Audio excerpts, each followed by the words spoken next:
আল্লাহ রাব্বুল আলামিন এরপরে মহাবিশ্ব সৃষ্টি করে দীর্ঘদিন পর্যন্ত, অনন্তকাল বলবো না, দীর্ঘদিন পর্যন্ত মানুষ সৃষ্টি করেন নাই। সূরা দাহরের প্রথম আয়াতে আল্লাহ পাক বলেছেন, হাল আতা আলাল ইনসান হিনুম মিনাদ দাহরি লাম ইয়াকুন শাইআন মাযকুরা। মানুষের উপরে এমন একটা সময় চলে গেছে যে মানুষ কোনো আলোচ্য বিষয় ছিল না। মানে মানুষ সৃষ্টি করা হবে, এখন দুনিয়া যা হচ্ছে দেখতে পাচ্ছেন, আমরা কোনো টপিকই ছিলাম না।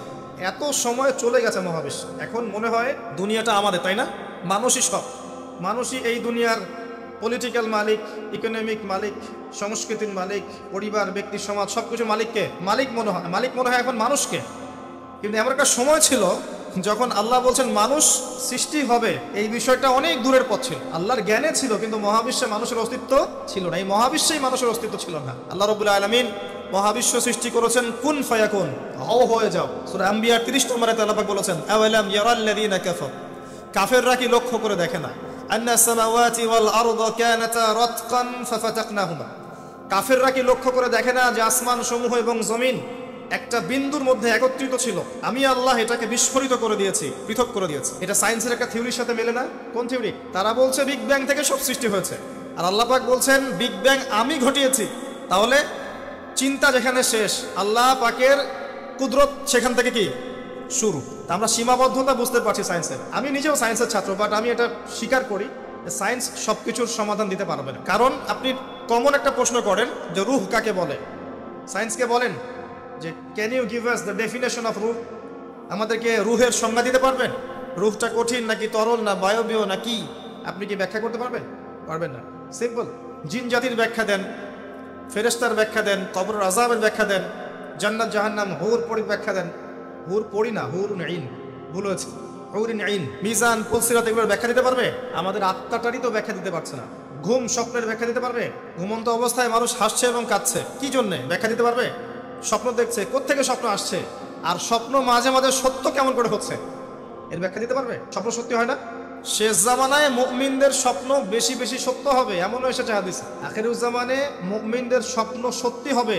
নবী সাল্লাল্লাহু আলাইহি ওয়াসাল্লাম নবুয়তের আগে এমন স্বপ্ন দেখতেন সকালবেলা সত্য হয়ে যেত। নবুয়তের একটা অংশ স্বপ্ন, 36 ভাগের 1 ভাগ সত্য স্বপ্ন। যাই হোক, আমরা টপিকে চলে আসি। আল্লাহ রাব্বুল আলামিন বিগ ব্যাং দিয়ে মহাবিশ্ব সৃষ্টি করার পর সুদীর্ঘকাল পর্যন্ত মানুষকে সৃষ্টি করেন নাই। এরপরে অনেক সময় পর আল্লাহ পাক ফেরেশতাদেরকে ডেকে বলছেন এই আয়াতটা, যে হে ফেরেশতারা, আমি পৃথিবীতে আমার খলিফা পাঠাতে চাই, মানুষকে আমার খলিফা করে পাঠাতে চাই। খলিফা কি জিনিস? যিনি কাপড় সেলাই করেন তিনি খলিফা? খলিফা কি জিনিস? খলিফার ডেফিনেশনটা শোনে না। আল্লাহ পাক আদম আলাইহিস সালাম ছাড়াও আরো একজন নবীর ব্যাপারে খলিফা শব্দ ব্যবহার করেছেন, তার নাম কি? শুকরান। কে বলেছেন? জাযাকাল্লাহ। দাউদ আলাইহিস সালাম, তার ব্যাপারে আল্লাহ পাক বলেছেন তিনি ছিলেন খলিফা। কোন সূরা? সূরা সাদ। কোন সূরা? সূরা সাদ। আল্লাহ পাক বলেছেন ইয়া দাউদ, হে দাউদ, ইন্না জাআলনাকা খলিফাতান ফিল আরদ, নিশ্চয়ই আমি তোমাকে পৃথিবীতে আমার খলিফা করেছি। সুলাইমান আলাইহিস সালামের সময় এত উন্নত সভ্যতা ছিল যেটা আর কখনো আসবে না, এবং তাকে এত ক্ষমতা দেওয়া হয়েছিল আল্লাহর পক্ষ থেকে, যার কথা নবী সাল্লাল্লাহু আলাইহি ওয়াসাল্লাম স্মরণ করে বলেছিলেন যে একটা জিন আমাকে সালাতের মধ্যে ডিস্টার্ব দিচ্ছে, আমি ভাবলাম জিনটাকে ধরে বেঁধে রাখবো। এটা আমাদের নবীজি বলছেন, একটা জিন আমাকে নামাজে ডিস্টার্ব করছিল, আমি ভাবলাম জিনটাকে ধরে খুঁটির সাথে বেঁধে রাখি। তখন আমার সুলাইমানের কথা মনে পড়লো, আমার ভাই সুলাইমানের কথা মনে পড়লো যে সুলাইমান আলাইহিস সালামকে আল্লাহ পাক এই ক্ষমতা দিয়েছিলেন। আর সুলাইমান আলাইহিস সালাম আল্লাহর কাছে দোয়া করেছিলেন, আল্লাহ আমাকে যে ক্ষমতা দিয়েছো এরপরে আর কাউকে দিও না, দোয়া করেছিলেন। আমার সুলাইমানের কথা মনে পড়লো, আমি জিনটাকে ছেড়ে দিলাম, বাদলাম। আমাদের নবী মুহাম্মদ সাল্লাল্লাহু আলাইহি ওয়াসাল্লাম মানুষের সম্মান বুঝতেন। আমাদের নবী মুহাম্মদ সাল্লাল্লাহু আলাইহি ওয়াসাল্লাম অন্যের সম্মান বুঝতেন। আর আমরা তার উম্মাহ, অন্যের সম্মান নষ্ট করতে পারলে আমাদের ভাত হজম হয়, অন্যের সম্মান নষ্ট না করা পর্যন্ত ভাত হজম হবে না। আর মুহাম্মদ সাল্লাল্লাহু আলাইহি ওয়াসাল্লাম অন্যের সম্মান বুঝতেন। আসেন, সুলাইমান আলাইহিস সালাম এবং দাউদ আলাইহিস সালাম এই জেরুজালেম থেকে বিশ্ব শাসন করেছিলেন। আর জেরুজালেম চিনেন তো আপনারা? কোন দিকে? চায়নার দিকে, রাশিয়ার দিকে, নাকি আমেরিকার দিকে? আচ্ছা, ওইদিকে আমরা পরে আসবো ইনশাল্লাহ, সভ্যতার সংকটের শেষের দিকে আমরা ওইদিকে আসবো ইনশাল্লাহ। এবার আসেন, দাউদ আলাইহিস সালামকে আল্লাহ পাক বলছেন তোমাকে খলিফা করেছি পৃথিবীতে, তোমার কাজ কি? ফাহকুম বাইনান নাসি বিল হক, হে দাউদ তোমার কাজ হচ্ছে মানুষের মাঝে ন্যায় বিচার করা, মানুষের মাঝে ন্যায় বিচার করা, হকের মানদণ্ডে বিচার করা। হকটা কি? এর উত্তরও কোরআন আপনাকে দিবে। কোরআনে কি আমি ভালো উত্তর দিতে পারবো কোনটা হক কোনটা বাতিল, কোনটা ন্যায় কোনটা অন্যায় আমি কি বেশি বুঝি না আল্লাহ বেশি বোঝেন? কোথায় স্পষ্ট করা আছে? আমার মস্তিষ্কে না কোরআনে? কোরআনে সূরা কাহাফ খোলেন, আল্লাহ পাক বলেছেন ওয়াকুলিল হাক্কু মির রাব্বিকুম, হে নবী আপনি বলে দিন সত্য সেটাই যা তোমার রবের পক্ষ থেকে নাজিল হয়। আর কিছু বলার দরকার আছে? ফামান শাআ ফালইউমিন, যার ইচ্ছা হয় সে স্বীকার করুক, ঈমান নিয়ে আসুক। ওয়ামান শাআ ফালইয়াকফুর, যার ইচ্ছা হয় অস্বীকার করুক। ইন্না আ'তাদনা লিয-যালিমিনা নারান, অস্বীকারকারী জালেমদের জন্য আমি জাহান্নামের আগুন প্রস্তুত করে রেখেছি। ব্যাস, আর কিছু বলার প্রয়োজন আছে? সূরা বাকারা আল্লাহ বলেছেন আল হাক্কু মির রাব্বিক ফালা তাকুনান্না মিনাল মুমতারিন, হক তোমার রবের পক্ষ থেকে আসে, তুমি সন্দেহবাদীদের অন্তর্ভুক্ত হও না। আসলে এটা হক কিনা, এই যুগে চলে কিনা, এই সন্দেহের অন্তর্ভুক্ত হও না। ইসলাম চির নতুন, চির প্রাচীন, চির আধুনিক, প্রত্যেকটা যুগের জন্য, শুধুমাত্র একটা যুগের জন্য নয়, এবং শুধু মুসলিমদের জন্য নয়, সবার জন্যই। কোরআন এবং সুন্নাহ শুধু আমাদের সম্পত্তি নয়, পুরো মানব জাতির সম্পত্তি। এখানে সবার হেদায়েত আছে, হোক সে হিন্দু ভাই বা খ্রিস্টান ভাই বা বুদ্ধিস্ট বা জিউস, যেই হোক না কেন, সবার হেদায়েত এখানে আছে। আসেন, আল্লাহ পাক কোরআনকে হক বলছেন। এটাও বলে রাখি, যখন তাওরাত নাজিল হয়েছিল তখন তাওরাত হক ছিল, তখন ওটাই ছিল হক। যখন জাবুর নাজিল হয়েছে জাবুরই হক ছিল। যখন ইনজিল নাজিল হয়েছে ইনজিলই হক ছিল। যখন থেকে কোরআন নাজিল হয়েছে এখান থেকে নিয়ে কিয়ামত পর্যন্ত হকের কি অন্য কোনো মানদণ্ড আছে? এটা মানতে কোনো আপত্তি আছে? হ্যাঁ, এখন কোনো কিছু যদি কোরআন সুন্নাহর সাথে মিলে যায় মানতে আমাদের কোনো আপত্তি নাই। কেউ একটা মতবাদ দিয়েছে, একটা দর্শন দিয়েছে, একটা সায়েন্টিফিক থট দিয়েছে, যেটা কোরআনের সাথে মিলে গেছে, হাদিসের সাথে মিলে গেছে, মানতে আমাদের কোনো আপত্তি নাই। আমরা চোখ বন্ধ করে মানবো ইনশাআল্লাহ, কোনো সমস্যা। কিন্তু যে ব্যক্তি, যে কোনো ব্যক্তি বা যে কোনো সংগঠন, যে কোনো সমাজ, যে কোনো সভ্যতা, কেউ যদি এমন কোনো কথা বলে, এমন কোনো দর্শন দেয়, এমন কোনো মতবাদ দেয় যেটা কোরআনের সাথে মিলছে না, সাংঘর্ষিক, হাদিসের সাথে মিলছে না, সাংঘর্ষিক, আপনি কি মানতে বাধ্য? এটা না মানাটাই আপনার ইমানের পরিচয়। তো আল্লাহ পাক দাউদ আলাইহিস সালামকে বলছেন তুমি এই হকের মানদণ্ডে বিচার ফয়সালা করো। ওয়ালা তাত্তাবিউল হাওয়া, নিজের প্রবৃত্তির অনুসরণ করো না। প্রবৃত্তি মানে নিজের মন গড়া বিষয়ের অনুসরণ করো না। ইউদিল্লুকা আন সাবিলিল্লাহ, তাহলে এটা তোমাকে আল্লাহর রাস্তা থেকে সরিয়ে দিবে। নিশ্চয়ই যারা প্রবৃত্তির অনুসরণ করেছে তারা আল্লাহর পথ থেকে সরে গেছে। এই কারণে বিমা নাসু ইয়াউমুল হিসাব, তারা হিসাবের দিনটা ভুলে গেছে। আমি কি বুঝাতে পারছি ভাই? তাহলে আল্লাহ পাক খলিফার ফাংশন দিলেন। খলিফার কাজ কি তাহলে? খলিফার কাজ হচ্ছে আল্লাহর পক্ষ থেকে আসা সত্যের মানদণ্ডে মানুষের মাঝখানে ফয়সালা করা। আমার কথা ক্লিয়ার? পরিবেশ পরিস্থিতি যদি অনুকূলে না থাকে সে করবে না, তার ক্ষমতা নাই। লা ইউকাল্লিফুল্লাহু নাফসান ইল্লা উসআহা। কিন্তু আকীদা রাখতে কি কোনো সমস্যা আছে যে এটাই চূড়ান্ত সত্য? আমি তো আগেই বলেছি, এই যুগে সারেন্ডার করতে হবে। আপনি 100% ইসলাম ফলো করতে পারবেন না। তো 100% ইসলাম ফলো করা এই যুগে আমার মতে পসিবল না, ইল্লা মাশাআল্লাহ। তো আল্লাহ পাক যদি কিছু মানুষকে বাছাই করে তৌফিক দেন, সেটা আল্লাহ পাকের নিজস্ব ব্যাপার, ইখতিয়ার, স্বাধীনতা। আসেন, আল্লাহ রাব্বুল আলামিন এখানে খলিফার ফাংশন বললেন, এবং আদম আলাইহিস সালামকে এই খলিফা করে পৃথিবীতে পাঠালেন। সভ্যতার শুরু হলো। সভ্যতার শুরু রোমকদের দ্বারা হয় নাই, সভ্যতার শুরু পশ্চিমাদের দ্বারা হয়নি, সভ্যতার শুরু হয়েছে নবীদের দ্বারা। সর্বপ্রথম সভ্যতার ধারক বাহক হচ্ছেন আদম আলাইহিস সালাম, যাকে আল্লাহ পাক খলিফা করে পৃথিবীতে পাঠিয়েছেন। যে বা যারা পৃথিবীতে আল্লাহর বিধান অনুযায়ী চলছে তারা আল্লাহর খলিফা। কথা বুঝতে পারছেন? আর যারা পৃথিবীতে আল্লাহর বিধান অনুযায়ী চলছে না তারা আল্লাহর খলিফা নয়, তারা শয়তানের খলিফা। এবার আসেন, আদম আলাইহিস সালামকে সৃষ্টি করার পরেই কি পৃথিবীতে পাঠানো হয়েছে? না, আগে কি করা হয়েছে? আগে জ্ঞান শিক্ষা দেওয়া হয়েছে। শুরু থেকেই জ্ঞান আছে, আর এই জ্ঞান সৃষ্টিগতভাবে আমাদের মধ্যে ছিল না, আল্লাহ পাক শিখিয়েছেন। তাহলে সভ্যতা এগিয়ে যাবে কিভাবে? জ্ঞান চর্চার মধ্য দিয়ে। বুঝতে পারছেন? আগে জ্ঞান। এখনো যদি আপনি একটা সুন্দর সভ্যতা চান, জ্ঞান চর্চা, এছাড়া কোনো অপশন নাই। জ্ঞান এর চর্চা, প্রচার, সভ্যতা সমাজ সুন্দর হবে ইনশাআল্লাহ। এরপর কি হলো? সভ্যতা এগিয়ে গেল কিভাবে? তার বুকের হাড় থেকে হাওয়া আলাইহিস সালাম, এই যে সভ্যতার একটা অংশ, মহিলাদেরকে ছাড়া কি আপনি সমাজ চিন্তা করতে পারবেন? তারা আমাদের মধ্য থেকেই সৃষ্টি, এবং বাঁকা হাড় থেকে। জোরে চাপ দিতে যায় না, ভেঙে যাবে। জোরে চাপ দিতে যায় না, ভেঙে যাবে। বাস্তব অভিজ্ঞতা থেকেই বলছি। আর ছেড়ে দিলে আবার ওইভাবেই থেকে যাবে। এই জন্য উত্তম নসিহতের মধ্য দিয়ে একটু মানায় টানায় চলতে হবে আর কি। দুনিয়ার জীবনে সবকিছু 100% মনের মতো হবে না, একটু মানায় নিয়ে চলতে হবে। কারণ আমি নিজেও সাহাবী নই, দেখবেন আমার স্ত্রীও মহিলা সাহাবী নন, আপনিও সাহাবী নন, আপনার স্ত্রীও মহিলা সাহাবী নন। তাই ওই হিসাব কিতাব করে লাভ নাই। আমরা সবাই অপরাধী, সবার মাঝে ল্যাকিংস আছে, এই জন্য সবার উচিত সবার ভুলগুলোকে ক্ষমা করে দুনিয়ার জীবনটা হৃদ্যতা ভালোবাসার সাথে কাটানো, তাহলে পরিবার ঠিক থাকবে ইনশাআল্লাহ। এরপরে কি পরীক্ষা? কিসের পরীক্ষা? এই গাছের কাছে যেও না। কোন গাছ? এই প্রশ্নের দরকার নেই তো আমার, কোন গাছ, যে গাছই হোক এই গাছের কাছে যেও না। তার আগে আল্লাহ পাক বলে দিলেন আদম আসো। ফেরেশতাদেরকে ডাকলেন, আদম তুমি এই নামগুলো বলে দাও। তিনি সব নাম বলে দিলেন। ফেরেশতাদেরকে আগে জিজ্ঞাসা করেছিলেন তোমরা বলে দাও, তারা বলেছে লা ইলমা লানা ইল্লা মা আল্লামতানা। এখানে জ্ঞানের মধ্য দিয়ে আল্লাহ পাক আদম আলাইহিস সালামকে সম্মানিত করলেন। জ্ঞান, সম্মান, নবী, সভ্যতার সূচক। আমার কথা কি বুঝতে পারছেন?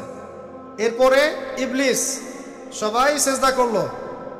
আদম জ্ঞানে জয়ী হয়েছে, তোমরা সবাই তাকে সেজদা করো। আল্লাহ পাক আদম আলাইহিস সালামকে বড় করলেন, কারণ তিনি তাকে ভালোবাসেন। আল্লাহ পাক আমাদেরকে ভালোবাসেন, বাসেন না? আল্লাহ পাক আমাদেরকে প্রচন্ড ভালোবাসেন। আর আপনি যাকে ভালোবাসবেন তাকে বড় করতে চাইবেন না? আল্লাহ পাক আদম আলাইহিস সালামকে উঁচু করলেন, তোমরা আদমকে সেজদা করো। ওয়া ইয কুলনা লিল মালাইকাতি ইসজুদু লিআদম ফাসাজাদু, সবাই সেজদা করলো ইল্লা ইবলিস। ইবলিস কেন সেজদা করলো না? কিয়াস করলো, খলাকতানি মিন নার ওয়া খলাকতাহু মিন তিন। আমাকে সৃষ্টি করেছেন আগুন দিয়ে, তাকে সৃষ্টি করেছেন মাটি দিয়ে, আমি কেন তাকে সেজদা করতে যাব? রিমেম্বার, লিসেন টু মি, ইবলিসের জ্ঞান ছিল, ইবলিসের আমল ছিল। আই রিপিট, ইবলিসের জ্ঞান ছিল, ইবলিসের আমল ছিল। ইবলিসের মাঝে বিনয় ছিল না, অহংকার ছিল। ইবলিস ধ্বংস হয়ে গেছে। যদি আমাদের জ্ঞান, আমাদের ডিগ্রি, আমাদের সার্টিফিকেট আমাদেরকে অহংকারী বানায়, আমরা ইবলিসের কাতারভুক্ত হয়ে যাব, নাউজুবিল্লাহ। ঠিক আছে? এবার ইবলিসকে বের করে দেওয়া হলো, চিরস্থায়ী জাহান্নামী, অভিশপ্ত করা হলো। আদম এবং হাওয়া আলাইহিস সালাম জান্নাতে রাখা হলো। গাছের কাছে যেও না, তারা চলে গেলেন। কিভাবে চলে গেলেন? এখানে আসেন। ইবলিস এসে ওয়াসওয়াসা দিয়েছে। কি ওয়াসওয়াসা সেটা শোনেন। এটা একটা ভালো প্রশ্ন। কোন ওয়াসওয়াসায় পড়ে তারা এই কাজটা করে ফেললেন? এটা সূরা তহার মধ্যে আছে। কোন সূরা? তহা। এখানে আল্লাহ পাক বলেছেন, ইবলিস এসে বলেছিল যে তোমরা যদি ওই গাছের কাছে যাও এবং এর ফল খাও, তাহলে তোমরা চিরস্থায়িত্ব লাভ করবে। চিরস্থায়িত্ব, অমর হয়ে যাবে, অমর। কথা বুঝতে পারছেন? অমরত্ব। অমরত্বের টোপ দিয়ে ইবলিস এভাবে ওয়াসওয়াসা দিয়েছে আমাদের পিতাকে, আমাদের মাকে। এর ফলশ্রুতিতে আল্লাহ রাব্বুল আলামিন আমাদেরকে নামিয়ে দিয়েছেন পৃথিবীতে। আল্লাহ পাক নামিয়ে দেওয়ার সময় আদম এবং হাওয়া আলাইহিস সালাম তাদেরকে ক্ষমা করে দিয়েছেন, কিন্তু একটা সময় দিয়েছেন, এখন আর জান্নাতে থাকা হবে না, পৃথিবীতে চলে যাও। এখানেও চিরস্থায়ী জীবন পাবে না, নির্দিষ্ট সময় থাকবে। এর মধ্যে আমি তোমাদের রিজিক দিব, তোমাদেরকে আমি খাবার দিব, বাসস্থান দিব, সব কিছু দিব, স্ত্রী সন্তান যা যা লাগে মৌলিক চাহিদা সব দিব। তখন যদি তোমরা আমার হেদায়েতকে মেনে চলো, আবার জান্নাতে ফিরে আসবে। যদি না মানো, ইবলিসের সাথে জাহান্নাম। কথা ক্লিয়ার? সহজ সরল জীবন দর্শন, দ্য ফিলোসফি অফ লাইফ। এত দর্শন শেখার দরকার নাই। আমরা দর্শনের বই পড়তে পড়তে মাথা খারাপ হয়ে গেছে। পশ্চিমা দর্শন, জৈন দর্শন, চারবাক দর্শন, ইউরোপিয়ান দর্শন, আধুনিক দর্শন পড়তে পড়তে অবস্থা খারাপ। মার্কসীয় দর্শন। সুবহানাল্লাহ, একটা সহজ সরল জীবন দর্শন আল্লাহ দিয়েছেন। সূরা বাকারার আয়াত নাম্বার 38 এবং 39, দুটো আয়াত। কি দর্শন? আল্লাহ বলছেন, কুল নাহবিতু মিনহা জামিআ। আমি আল্লাহ বললাম তোমরা সবাই নেমে যাও। কারা কারা সবাই? আদম, হাওয়া, ইবলিস। তোমরা নেমে যাও পৃথিবীতে। ফাইম্মা ইয়াতিয়ান্নাকুম মিন্নি হুদান, তোমাদের কাছে আমার পক্ষ থেকে হেদায়েত আসবে। কি আসবে? এই যে তাওরাত, জাবুর, ইনজিল, কোরআন, আল্লাহর বাণী, ওহী, এগুলো আসবে, রাসূল আসবেন। ফামান তাবিআ হুদায়া ফালা খাউফুন আলাইহিম ওয়ালা হুম ইয়াহজানুন। যে বা যারাই আমার এই হেদায়েতকে মেনে চলবে, তাদের বিন্দু মাত্র ভয় নাই, কোনো টেনশন নাই, কোনো ভাবনা নাই। ইনশাআল্লাহ আবার জান্নাতে ফিরে আসবে ইনশাআল্লাহ। সুসংবাদ। ঠিক আছে? তারপরের আয়াত আল্লাহ পাক বলছেন, ওয়াল্লাযীনা কাফারু ওয়া কাযযাবু বিআয়াতিনা। কিন্তু যারা আমার আয়াতকে মিথ্যা প্রতিপন্ন করবে এবং অস্বীকার করবে, কুফরি করবে, ফাউলাইকা আসহাবুন নার, এরা হবে জাহান্নামের অধিবাসী। কার সাথে? ইবলিসের সাথে। হুম ফিহা খালিদুন, তারা সেখানে চিরস্থায়ী হবে। সহজ সরল জীবন দর্শন, দ্য ফিলোসফি অফ লাইফ। মানলেই শান্তি, না মানলেই অশান্তি। এরপর একটা চ্যালেঞ্জ, ইবলিস চ্যালেঞ্জও করছে, আল্লাহ তুমি আমাকে বের করে দিয়েছ, ঠিক আছে, আমি আদম সন্তানের ডান দিক থেকে আসবো, বাম দিক থেকে আসবো, সামন থেকে আসবো, পিছন থেকে আসবো, তাকে আমি জাহান্নামের পথে নিয়েই ছাড়ব। এটা মনে রাখেন মাথার মতো। ইবলিসের চ্যালেঞ্জ। আর আল্লাহ পাকও সতর্ক করলেন, ইন্নাহু লাকুম আদুউম মুবিন, সে তোমাদের স্পষ্ট শত্রু। এবার পৃথিবীতেও নামিয়ে দিলেন, হেদায়েতও পাঠাচ্ছেন, নবী রাসূল পাঠিয়েছেন। সভ্যতা আস্তে আস্তে এগিয়ে চলবো। সভ্যতায় দুইটা শক্তি দেখতে পাচ্ছেন, একটা আল্লাহর পক্ষ থেকে আসা শক্তি, একটা শয়তানি শক্তি। এই দুটো নিয়ে সভ্যতা এগিয়ে চলছে। আবারও বলছি, সভ্যতা শুরু হয়েছে নবী দ্বারা, রোমকদের দ্বারা নয়। সভ্যতা শুরু হয়েছে নবী দ্বারা। মানুষ আগে গাছের ছাল পাতা পরে থাকতো না। সূরা আরাফে আল্লাহ পাক বলেছেন, আমি মানুষের জন্য, আদম হাওয়া আলাইহিস সালাম তাদের জন্য লেবাস পাঠিয়েছি, পোশাক পাঠিয়েছি। আমি লেবাস নাজিল করেছি উপর থেকে। লোহার খনি দেখেছেন? লোহার খনি কেউ কি বিশ্বাস করবে যে লোহা মহাকাশ থেকে পৃথিবীতে এসে পড়েছে? ওয়ানজালনাল হাদিদ, আল্লাহ পাক বলছে আমি হাদিদ নাজিল করেছি। কোরআন নাজিল করা বোঝেন? কোরআন নাজিল মানে কি? আল্লাহর উপর থেকে কোরআন আসেনি? জিবরাইল আলাইহিস সালাম কোরআন নিয়ে আসছেন না নিচে মুহাম্মদ সাল্লাল্লাহু আলাইহি ওয়াসাল্লামের কাছে? এই যে কোরআন নাজিল হচ্ছে, আনজালা, আল্লাহ পাক এই কথা বলছেন যে লোহা আমি নাজিল করেছি। লোহার একটা অণু আপনি তৈরি করতে পারবেন পৃথিবীতে ল্যাবে বসে? সুবহানাল্লাহ, আল্লাহ পাক নাজিল করেছেন। ঠিক একইভাবে আল্লাহ পাক পোশাক নাজিল করেছিলেন আদম এবং হাওয়া আলাইহিস সালাম তাদের জন্য। তারা গাছের ছালপাতা পরে ঘোরাফেরা করতেন না। বোগাস কথাবার্তা শেখায় মানুষ। এবং কৃষিকাজ, আপনার প্রযুক্তি, আপনার পরিবার গঠন, সন্তান প্রতিপালন, একজন মানুষের জীবন যাপনের জন্য যত কিছু প্রয়োজন, সব জ্ঞান আল্লাহ পাক আদম আলাইহিস সালামকে শিক্ষা দিয়েছেন। দুনিয়াতে আসার পরে যখন যেটা প্রয়োজন হয়েছে, ওহী নাজিল হয়েছে, জিবরাইল আলাইহিস সালাম তাকে শিখিয়ে দিয়েছে। মানুষ গুহার মধ্যে ছবি এঁকে থাকতো, আর এরা বলছে আদম আলাইহিস সালাম বানর থেকে হয়েছেন। নাউযুবিল্লাহ, সুবহানাল্লাহ। এটা যারা বিশ্বাস করে তারা সরাসরি কোরআনের সাথে কুফরি করছে, স্পষ্ট কাফের। আদম আলাইহিস সালাম আল্লাহ পাক তাকে হাত দিয়ে সৃষ্টি করেছেন, নিজের হাতে সৃষ্টি করেছে। তিনি বানর থেকে মানুষ হননি। হ্যাঁ, যারা এই মতবাদটা দিয়েছে ওরা বানর থেকে মানুষ হতে পারে, আমরা হই না। বরং সূরা বাকারায় আপনি উল্টা চিত্র দেখতে পারবেন। সূরা বাকারায় দেখবেন, পড়তে দেখবেন একটা জায়গায় আছে যে শনিবারের সীমা লঙ্ঘন করার জন্য কিছু মানুষকে, বনু ইসরাইলের কিছু মানুষকে আল্লাহ পাক মানুষ থেকে বানর বানিয়ে দিয়েছে। আছে না দলিল? তাহলে এটার প্রমাণ পাওয়া যাচ্ছে। সুবহানাল্লাহ। আসেন, সভ্যতা এগিয়ে চললো। সভ্যতা দুটো শক্তি, আল্লাহর বিধান, আল্লাহ নাজিলকৃত পবিত্র তাওহীদ, এবং অপর সাইডে আছে শয়তানের শিরক। কথা কি বুঝতে পারছেন? দিন দিন এগিয়ে চলতে লাগলো। প্রথম কি ক্রাইমটা হলো পৃথিবীতে? সভ্যতার প্রথম ক্রাইম হয়েছে হাবিল কাবিল। কে কাকে হত্যা করেছে? কাবিল হাবিলকে হত্যা করেছে। কি কারণে? ঈর্ষা। এখান থেকে এই সভ্যতার শিক্ষা কি?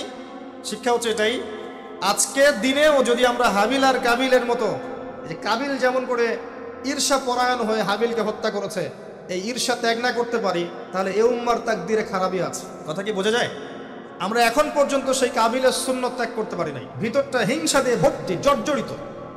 এগুলো যদি খুলে আল্লাহ পাক দেখাতে পারতেন জনগণের সামনে, লজ্জায়, দুর্গন্ধে, ধিক্কার জানাতে আপনি আমার লেকচারও শুনতে আসতেন না। যদি আমার কলিজাটাকে খুলে আল্লাহ পাক দেখাতেন যে দেখো এর কলিজার মধ্যে কি পরিমাণ হিংসা আছে, ঈর্ষা আছে, দুনিয়ার লোভ আছে, লালসা আছে, পরশ্রী কাতরতা আছে, দুর্গন্ধে, আপনি আমার লেকচার শুনতে আসতেন না। এটা সৌভাগ্য যে আমাদের ভিতরটা আল্লাহ পাক দেখান না।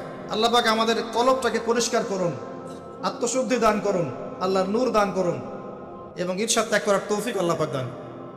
এবার আসেন, সভ্যতা এগিয়ে চলছে। লেকচারটা একটু লম্বা হতে পারে, একটু ধৈর্য ধরেন। সভ্যতা এগিয়ে চলছে। আদম আলাইহিস সালামের যুগে কোনো পাপাচার খুব একটা দেখা যাচ্ছে না, শুধু এই পাপাচার ছাড়া। এর পরের জেনারেশনে গিয়ে দেখছি নূহ আলাইহিস সালামের কওম। কার কওম? নূহ আলাইহিস সালাম। ৫ জন বড় বড় নবীর একজন। ৫ জন বড় বড় নবীর নাম: নূহ আলাইহিস সালাম, ইব্রাহিম, মূসা, ঈসা, মুহাম্মদ সাল্লাল্লাহু আলাইহি ওয়াসাল্লাম। আমি কিন্তু শেষে প্রশ্ন করব, উত্তর দিতে হবে, ঠিক আছে? ইনশাআল্লাহ। সঠিক উত্তর দিতে পারলে পুরস্কার, না পারলে যে পারবে তাকে আপনি হাদিয়া দিবেন। আপনার পকেট থেকে হাদিয়া নিয়ে তাকে দেওয়া হবে ইনশাআল্লাহ। তো নূহ আলাইহিস সালামের যুগে কি শিরক, প্রথম শিরকের পাপ মানুষ দেখলো। ইয়াগুস, ইয়াউক, নাসর, এরকম কিছু মূর্তি ছিল। এই মূর্তিগুলো তার উপাসনা করা শুরু করে। বাই দ্য ওয়ে, এই মূর্তিগুলো কিন্তু তারা হাতে তৈরি করে নাই। আমার কথাটা ভালো করে বোঝেন। এই মূর্তিটা তারা আসলে অটোমেটিকলি হাতে তৈরি করে নাই। এই মূর্তিটা তৈরি করার পিছনে শয়তান তাদেরকে ওয়াসওয়াসা দিয়েছিল। কি ওয়াসওয়াসা দিয়েছিল? এই ব্যক্তিরা ছিল আগের সময়কার বুজুর্গ ব্যক্তি। বুজুর্গ ব্যক্তি বোঝেন? পরেশগার বুজুর্গ ব্যক্তি। তো শয়তান এদেরকে বুঝিয়েছিল, যদি তোমরা বুজুর্গ ব্যক্তিদের, আল্লাহওয়ালা মানুষদের মূর্তি তৈরি করে মসজিদের বাইরে রাখো, তাদেরকে দেখলে তোমাদের ইবাদতে মনোযোগ বাড়বে। শয়তান এই ওয়াসওয়াসা দিয়েছে। ওই জেনারেশন তাই করলো। ওই জেনারেশন যখন চলে গেল, পরের প্রজন্মকে শয়তান ওয়াসওয়াসা দিল, আরে মসজিদের বাইরে কেন, ভেতরেই রাখলে হয়। তারা ভেতরে নিয়ে আসলো। এই জেনারেশন শেষ হয়ে গেল। তারপরে আরেকটা জেনারেশন আসলো, ওদেরকে শয়তান বুঝালো সরাসরি এদের কাছে চাইলেই হয়। শিরক শুরু হলো। আপনি কি বুঝতে পারছেন কিভাবে শিরক শুরু হয়েছে বিশ্বে? এবার নূহ আলাইহিস সালাম 950 বছর তার কওমকে দাওয়াত দিলেন, শিরক ছেড়ে দাও, শিরক ছেড়ে দাও। কত বছর? 9টা শতাব্দী, 9.5 শতাব্দী তিনি তার উম্মাহকে দাওয়াত দিলেন শিরক ছেড়ে দাও। তার স্ত্রী পর্যন্ত তার কথা শুনলো না, তার ছেলেও তার কথা শুনলো না। দাওয়াতটা কেমন ছিল? আমাদের মতো এই যে লাক্সারিয়াস বসে বসে দাওয়াত দেয় এমন নয়। দাওয়াতটা এমন ছিল, নূহ আলাইহিস সালাম নিজেই বলছেন, ইন্নী দাআউতু কওমি লাইলা ওয়া নাহার, আল্লাহ আমি আমার কওমকে দিন রাত দাওয়াত দিয়েছি, দিন রাত 24 ঘন্টা। ওয়ালাম ইয়াজিদহুম দুআই ইল্লা ফিরারা, আমার দাওয়াত শুনে মানুষ খালি পালিয়েই গেছে, পালিয়েই গেছে। এরকম করে দাওয়াত দিয়েছে, এমন ভাবে দাওয়াত দিয়েছেন, শেষে সমাজের মানুষ শুনছে না, পরিবারের লোকও কথা শুনছে না। তখন হাত উঁচু করে বলছেন, রব্বি আন্নী মাগলুবুন ফান্তাসির, আল্লাহ আমি পরাজিত, আমাকে সাহায্য কর। তখন আল্লাহ পাক প্লাবন পাঠালেন, ধ্বংস হয়ে গেল জালেম। আর যারা মুমিন তাদেরকে আল্লাহ পাক উদ্ধার করলেন কিস্তিতে করে। সভ্যতার সংকট বুঝতে পারছেন? সভ্যতার সংকট মানে হচ্ছে শিরক। যখন সভ্যতায় শিরক এসেছে, আল্লাহ পাক তাওহীদ পন্থীদেরকে বাঁচিয়েছেন, মুশরিকদেরকে ধ্বংস করে দিয়েছে। এবং এই মুশরিকদেরকে আল্লাহ পাক পরকালেও জাহান্নামের আগুনে জ্বালাবেন, আর তাওহীদ পন্থীদেরকে আল্লাহ পাক পরকালে জান্নাত দিবেন ইনশাআল্লাহ। এই সভ্যতা এগিয়ে যাচ্ছে, এরপরে আরো এগিয়ে গেল। সব তো বলার সময় নাই, কয়েকটা বলছি। এগিয়ে যেতে যেতে একটা কওম আসলো, একটা সভ্যতা আসলো, যারা এত শক্তিশালী, ফিজিক্যাল স্ট্রাকচার এত লম্বা চওড়া, মানে এক একজন তাল গাছের সমান সমান লম্বা মানুষ, আদম সন্তান, পাহাড় কেটে কেটে বাড়ি নির্মাণ করে। এবং তাদের এই সভ্যতা সম্পর্কে আল্লাহ পাক বলেছেন যে লাম ইউখলাক মিসলুহা ফিল বিলাদ, এমন সভ্যতা পৃথিবীতে সৃষ্টি করা হয়নি। এত উচ্চ মানের সভ্যতা ছিল। এদের নাম ছিল আদ জাতি। আদ কি নাম? তাদের নবী ছিলেন হুদ আলাইহিস সালাম। কি নাম? হুদ আলাইহিস সালাম। তিনি দাওয়াত দিলেন একই স্টাইলে, আল্লাহর ইবাদত করো, আমার আনুগত্য করো, শিরিক করো না, ইত্যাদি ইত্যাদি। কওম তার কথা শুনলো না। অল্প কিছু মানুষ শুনলো, তাদেরকে তিনি সাথে নিয়ে চলে গেলেন। আল্লাহ পাক জালেমদেরকে ধ্বংস করে দিলেন। একই সুন্নাহ। কিভাবে ধ্বংস করলেন? ঝঞ্ঝা বায়ু দিয়ে, এমন বাতাস, যে বাতাসে পুরো কওম উড়ে চলে গেল খেজুর গাছের মতো, খেজুর গাছের ডালের মতো পড়ে থাকে। যারা বলতো মান আশাদ্দু মিন্না কুওয়া, আমাদের যে শক্তিশালী আর কে আছে, আল্লাহ পাক ওদেরকে বাতাস দিয়ে উড়িয়ে শেষ করে দিলেন। সুবহানাল্লাহ। এরপরে আরেকটা সভ্যতা আসলো, যার নাম সামুদ। তাদের নবীর নাম সালেহ আলাইহিস সালাম। তারাও আদ জাতির ভাই, ওরাও ফিজিক্যালি অনেক স্ট্রং ছিল। একইভাবে নবী দাওয়াত দিলেন, তারা কবুল করলো না। আল্লাহ পাক ওই মুমিনদেরকে উদ্ধার করলেন, বাকিদেরকে বজ্রপাত দিয়ে ধ্বংস করে দিলেন। কি দিয়ে ধ্বংস করলেন? বজ্রপাত। বজ্রপাতের প্রচন্ড শব্দে কর্ণঘোর ফেটে গেল। তারা তাদের ঘরের সামনেই পড়ে থাকে। এটা একটা কওম ছিল, যেই কওমটাকে বলা হয়েছিল যে সময় আছে তোমাদের সামনে, তোমরা চাইলে তওবা করে ফিরে আসতে পারো, অথবা 3 দিন ভোগবিলাস করতে পারো, ধ্বংস আসবে, আযাব আসবে। ওরা বলেছিল বরং আমরা 3 দিন ভোগবিলাস করে নেব। কোন সম্প্রদায়ের সাথে এই আকীদাটা মিলছে? বর্তমান যুগের কোন সভ্যতার সাথে এই আদর্শটা মিলছে? কথা কি বুঝতে পারেন? কারা শিখায় মানুষকে খাওয়া দাওয়া ফুর্তি করো, খাওয়া দাওয়া ফুর্তি করো, কালকের কি চিন্তা, আজকেই বেঁচে নাও? কারা শেখায়? এই যে সালেহ আলাইহিস সালামের কওম এমন ছিল। তওবা করে ফিরে আসো, ওরা বলছে না, 3 দিন সময় আছে, খেয়ে নিয়ে ফুর্তি করে নেব। জেনা, মদ, খাওয়া দাওয়া সব চললো। তৃতীয় দিন সকালবেলা ফজরের সময় বিকট শব্দে ওদের কর্ণগুহরলা ফাটিয়ে দিলেন, এবং ঘরের সামনে চিৎপটাং হয়ে পড়ে থাকলো, কম শেষ। এখনো হিজাজ অঞ্চলে তাদের ধ্বংসাবশেষ দেখা যায়। অনলাইনে সার্চ করে দেখে। সভ্যতা এগিয়ে চললো। আপনি কি সভ্যতার এগিয়ে যাওয়ার মধ্যে মিল পাচ্ছেন? কোনো একটা কমন জিনিস পাচ্ছেন? প্রত্যেক সভ্যতা আল্লাহ পাক ওহী নাযিল করেছেন, রাসূল পাঠিয়েছেন, আনুগত্যের দিকে আহ্বান করেছেন। যারা করে নাই ধ্বংস, যারা করেছে সফল। সভ্যতার সংকট। সভ্যতা এগিয়ে যেতে যেতে একটা কওম আসলো, যার নাম হচ্ছে শুআইব, কওমে মাদিয়ান। কি নাম? কওমে মাদিয়ান। শুআইব আলাইহিস সালামের কওম। শুআইব আলাইহিস সালাম একজন নবী ছিলেন, যিনি তার মেয়েকে মূসা আলাইহিস সালামের সাথে বিয়ে দিয়েছিলেন। ওদিকে আমরা আসছি ইনশাআল্লাহ। শুআইব আলাইহিস সালামের কওমের অপরাধ ছিল, এরা মাপে কম দিত এবং ডাকাতি করতো। কি করতো? ডাকাতি। আমরাও কিন্তু কম করি না ডাকাতি। এখন আমরা নেক্সট সুরতেও ডাকাতি করি, বৎসুরতেও ডাকাতি করি, করি না? অনেকে তো কোটটাই পরে ডাকাতি করে, কোটটাই পরে বড় বড় মাপের ডাকাতি করে। কারণ আপনি কোটটাই পরে তো ধরতে পারবেন না কলার, কিছু বলতে পারবেন না। সব ক্ষেত্রেই চলছে। স্যুট বুট পরে বসে থাকবো সুদী ব্যাংকে, মানুষের রক্ত চুষে খাচ্ছে। অনেক সময় দেখা যায় দিনের লেবাস পরেও আমরা জনগণের টাকা পয়সা লুটে খাই। তো এই যে ডাকাতি করতো শুআইব আলাইহিস সালামের কওম, এবং তারা মাপে কম দিত। রমজান মাসে একটা অনুরোধ করবো, আল্লাহর ওয়াস্তে কৃত্রিম সংকট তৈরি করে মানুষকে কষ্ট দিয়েন না, বরং এই মাসে আপনি দাম আরও কমিয়ে দেন, আল্লাহ আপনার রিজিকে বারাকা দিবেন।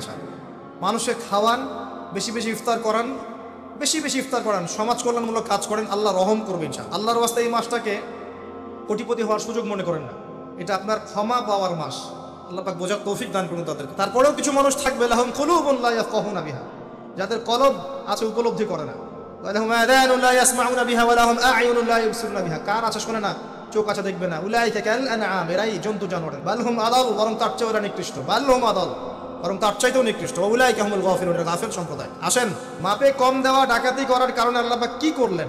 আল্লাহ পাক এই মাদিয়ান জাতি ইতিহাসে প্রথমবার, সভ্যতায় প্রথমবার এই মাদিয়ান জাতিকে আল্লাহ পাক ভূমিকম্প দিয়ে ধ্বংস করেছে। ভূমিকম্প দিয়ে আল্লাহ পাক ধ্বংস করেছেন ওয়ার্ল্ড হিস্ট্রিতে প্রথম এই মাদিয়ান কওমকে। আর এই ভূমিকম্প আখিরুজ জামানেও আসবে, বড় বড় তিনটা, একটা পূর্ব দিকে, একটা পশ্চিমে, আর একটা বিশ্বের মাঝখানে। অপেক্ষা করতে থাকেন এবং প্রস্তুতি গ্রহণ করতে থাকেন, সামনে আসবে ইনশাআল্লাহ আযজা ওয়া জাল।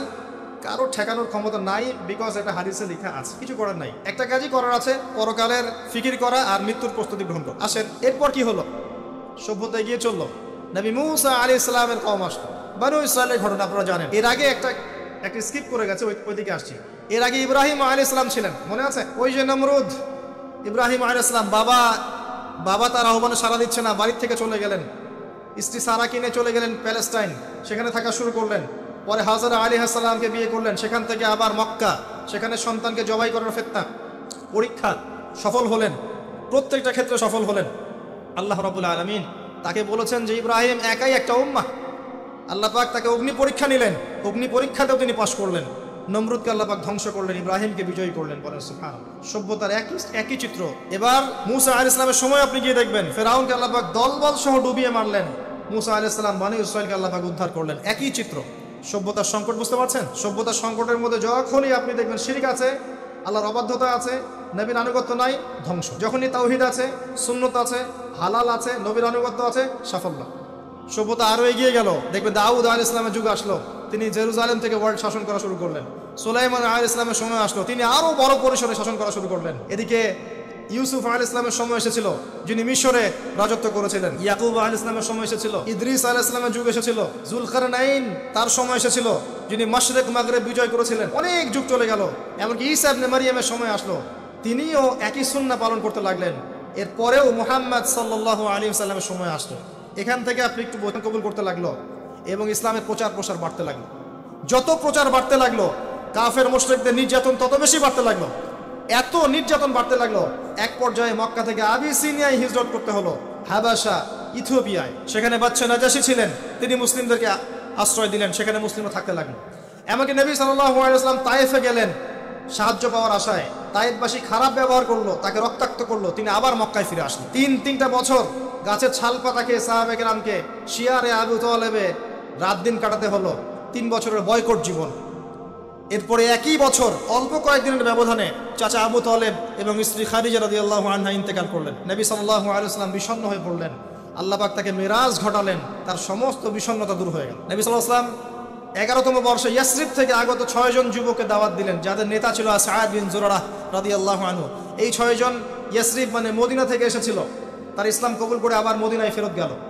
তার পরের বছর তারা আরো 6 জনকে নিয়ে আসলো, 6 যোগ 6 মোট 12 জন। এর পরের বছর মুসআব বিন উমাইর রাদিয়াল্লাহু আনহুর দাওয়াতের ফলে 12 থেকে 75 জন মানুষ মদিনা থেকে এসে ইসলাম কবুল করলো।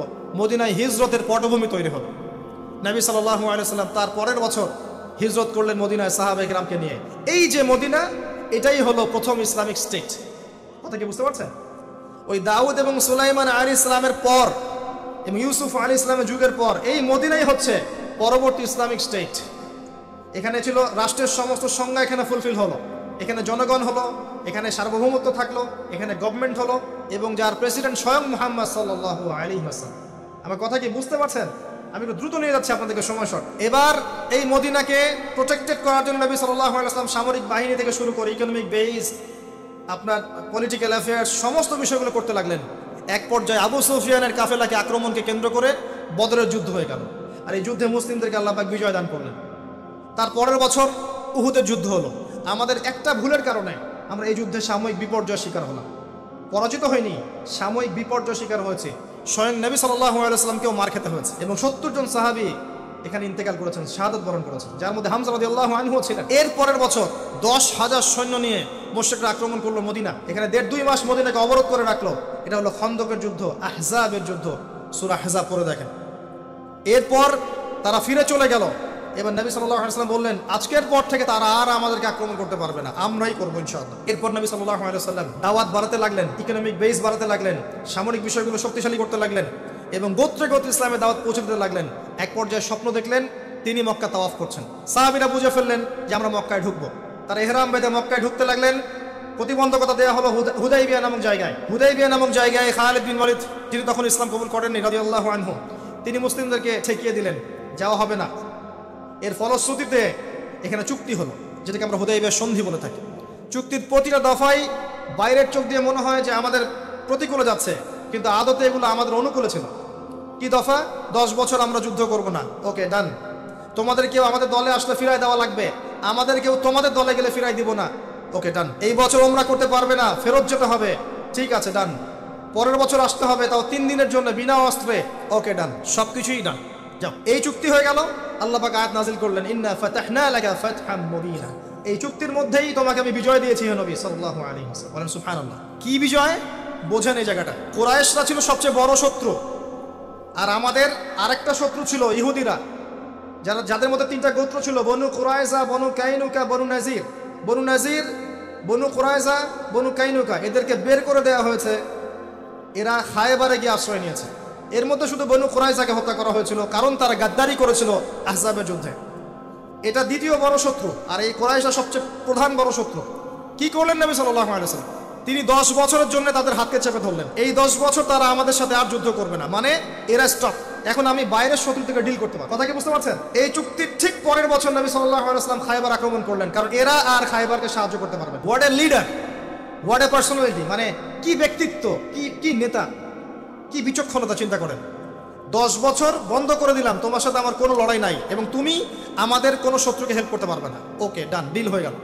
এবার যেহেতু বড় শত্রুর হাত চেপে ধরা হয়েছে, এখন ছোট ছোট শত্রুগুলোকে তিনি সাইজ করা শুরু করলেন, একটা একটা করে ধরে সবগুলোকে সাইজ।